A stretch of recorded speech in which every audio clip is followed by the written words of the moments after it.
नमस्कार, स्वागत है आपका हमारे यूट्यूब चैनल पर। बात करते हैं RKSMB के आकलन तृतीय के अभ्यास प्रश्न पत्र 3 की।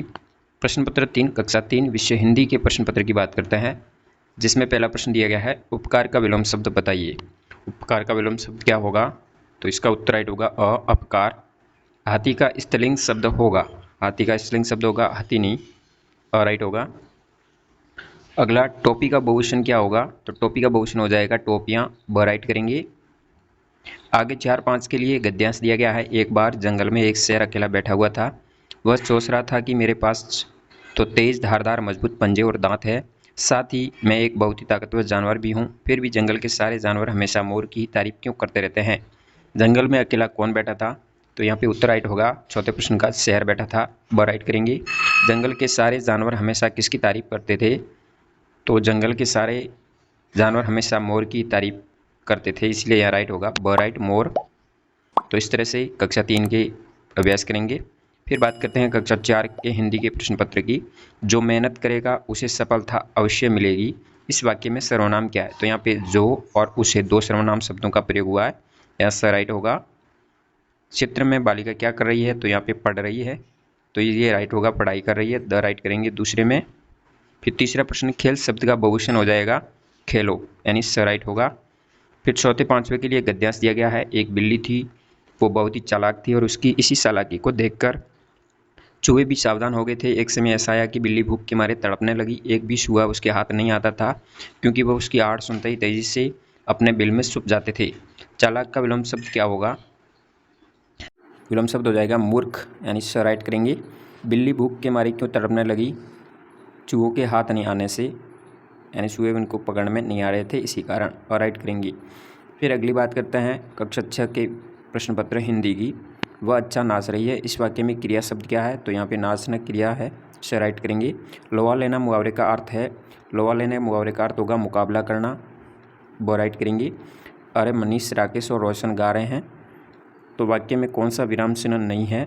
यहाँ पे विस्मयादि बोधक का प्रयोग हुआ है, अर्धविराम शब्द का भी प्रयोग हुआ है, पूर्ण विराम भी प्रयोग हुआ है, यानी अल्पविराम का हुआ है और अर्धविराम का प्रयोग यहाँ पे नहीं हुआ है, यानी ब राइट होगा। अल्पविराम हुआ है, अर्धविराम का प्रयोग नहीं किया गया है, ब राइट करेंगे। फिर चौथे प्रश्न में गद्यांश दिया गया है। गर्मी का मौसम था, एक चींटी कड़ी मेहनत से अपने लिए अनाज जुटा रही थी। वह सोच रही थी कि धूप तेज हो जाए, इससे पहले क्यों न अपना काम पूरा कर लिया जाए। चींटी कई दिनों से इस काम में जुटी थी। वह रोजाना खेत में दाने उठाकर अपने बिल में जमा करती थी। वहीं पास में एक टिड्डा फुदक रहा था, मस्ती में वह नाच रहा था। चींटी अपना कार्य क्यों जल्दी पूरा करना चाहती थी? धूप तेज हो जाने के कारण, बरसात के डर से, अनाज खत्म होने के डर से, या टिड्डे के भय से? धूप तेज हो जाएगी इस कारण से, यानी राइट करेंगे। टिड्डा क्या कर रहा था? टिड्डा फुदक रहा था, यानी ब राइट करेंगे। फिर बात करते हैं अगले अभ्यास कक्षा 7 के हिंदी विषय के। अपना उल्लू सीधा करना मुहावरे का अर्थ है अपना मतलब निकालना, द राइट होगा। अगला है लघुता शब्द में प्रत्यय है, तो यहाँ पे प्रत्यय होगा ता, और राइट करेंगे। चित्र अनुसार नवीन शब्द क्या बनेंगे? जैसे कार के पीछे क, पाठ के पीछे क और लेख के पीछे कर जोड़ना है। कारक, पाठक और लेखक, तो ये शब्द है तीनों, लेखक, पाठक, कारक, द में आए हुए हैं, द राइट होगा। फिर यहाँ पे एक गद्यांश दिया गया है जिसको पढ़ना है। तो यहाँ पे गद्यांश दिया गया है। मायाराम से उनकी पत्नी तृष्णा काफ़ी समय से ये कि हार मांग रही थी। हर बार मायाराम उनकी बातों को टाल देते थे, तो वो अपनी पत्नी से ये कह पाते थे कि उनके पास हार खरीदने के लिए पैसे नहीं है। वे हमेशा कहते घर में हार रखने से चोरी हो जाता है। ऊपर से हमेशा जौहरी हार के दाम को बढ़ाकर ही बोलता, इन गहनों को खरीदने से किसी तरह का लाभ नहीं होता है। बच्चे कुछ देर में सजने संवरने के लिए काम आने वाले हार से इतनी मुसीबत आती है, इसे खरीदना बेकार ही है। तो प्रश्न नंबर 4 है, वे हमेशा कहते घर में हार रखने से चोरी हो जाता, इस वाक्य में कौन से विराम चिन्ह का प्रयोग हुआ है? तो यहाँ पे बीच में अल्प विराम लगा है, और राइट होगा। फिर 5वें प्रश्न में हार नहीं खरीदने का मुख्य कारण था हार चोरी हो जाने का भय, जोहरी द्वारा हार के दाम बढ़ाकर बोलना, कोई लाभ नहीं होना, हार खरीदने के लिए पैसे नहीं होना। मुख्य कारण था पैसे नहीं होना, द राइट करेंगे।